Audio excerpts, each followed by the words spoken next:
फलटणच्या राजे कुटुंब आणि इथं या बहिणींचा लाडका भाऊ म्हणून मी आपल्याला सांगतो, मला मगाशी काही अर्ज इथं आले, काही अर्ज मला दिले, काही लाडक्या बहिणींवर होणारा अत्याचार अन्याय, यामध्ये मी त्यांची नावं घेत नाही, तक्रार केली की खोटे गुन्हे दाखल होत आहेत, आम्हाला अन्याय होतोय, खोट्या तक्रारी देत आहेत, घाबरवत आहेत। पण मी अधिकाऱ्यांना सांगू इच्छितो, कुठलाही बेकायदेशीर काम करू नका, खोट्या तक्रारीला संधी देऊ नका आणि कोणी दबाव आणत असेल त्या दबावाला बळी पडू नका। आणि जर आमच्या कार्यकर्त्यांवर अन्याय झाला तर गाठ एकनाथ शिंदे बरोबर आहे।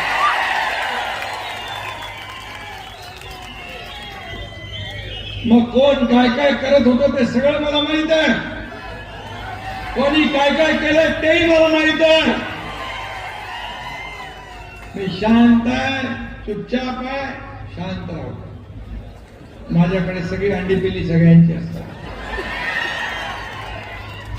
मी कुणाला त्रास देत नाही, मी कुणा आडवा जात नाही, पण माझ्यात आडवा आला तर त्याला आडवा केल्याशिवाय राहत नाही।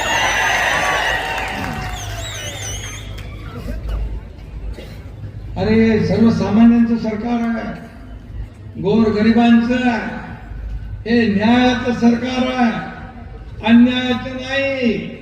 आणि म्हणून अन्याय करणाऱ्याला पाठीशी घातलं जाणार नाही।